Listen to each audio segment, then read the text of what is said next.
I am getting pressure from my board to replace a key member of my leadership team. I can understand their urgency and point of view, but I'm conflicted and concerned they are not properly considering the organizational risks of this change. What should I do? Okay. Well, the first thing is you need to understand whether your board controls the place or not.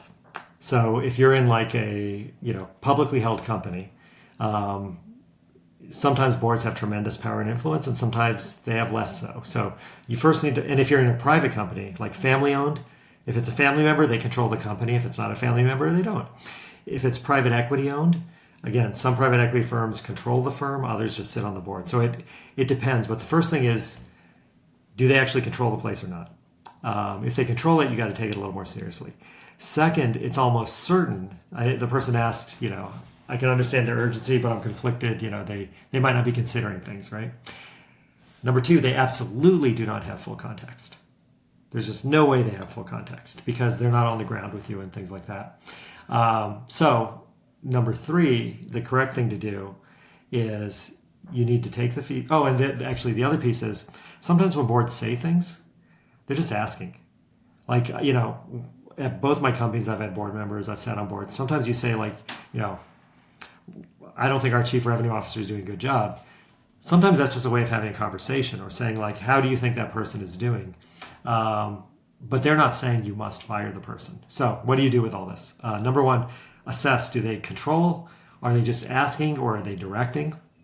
And depending on the answers there, you either give them more context and say, well, here's my plan, here's what I'm doing, here's why I'm not taking action today. It's probably politically correct to then say, but I'll circle back with you and keep you updated and let you know how things go. You then need to decide whether the person's worth saving. Because they might have bad data, but they could be right. And it's not unusual for them to have some good insight. So it might be the person's not worth saving. If they are, you need to put in the work to rehabilitate that person in their eyes. And how do you do that? Well, what I've done in the past is a couple different things. And I haven't always been successful rehabilitating folks in this way. But sometimes you hide them. So I had an executive reporting to me years ago, and a couple members of not the board, but the leadership team had written this person off completely. So I layered them under somebody else. And then the person I layered still had a great career, great job, company grew, like everything ended up well. And I never actually told the person. That's why I layered them. Other cases, it's like coaching a brand new associate in a consulting firm where you choreograph every meeting they have, you prep with them, you have to invest. I've had to invest a lot of time in some people where it's like, let's go slide by slide, let's rehearse it. What are you going to say if this comes up? I'm going to be in the room just in case. After the meeting, you debrief it. It's a lot of work. But if you know this person is good and they're just getting a bad rap, it's worth it.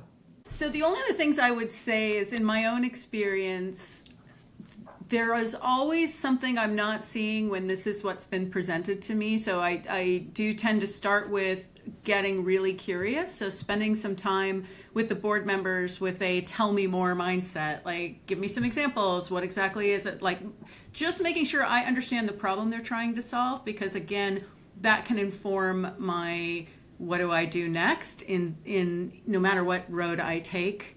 The second thing is, I will say for myself, in the end, when I've taken longer to be decisive about a leadership change, I've always regretted it. It's always been better when I've made a leadership change. So if they're pointing out something you already know and you've just been kind of dreading the hard work it's going to be to take that next step, I think it's a useful reminder from having lived this that most of the time, if you do it right, it's better for everyone. It's better for the person who's got this like slope they're never going to achieve, where they're going to keep working harder and harder, and they've already got this weight on them that will keep them from being successful. And it's harder for me as a leader because, to LASZLO'S point, you're going to spend so much time trying to augment that deficiency yourself that there's an opportunity cost of what else you're not doing in that time frame. So I guess I would start with assume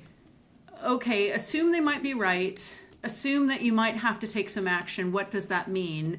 And then in that, if you can't come to a conclusion that they're right, you'll feel more convicted in how you convince them otherwise. But I think the first move would be assume there's some wisdom you're missing, and get really curious and set aside your own hassle and ego to be open-minded to it.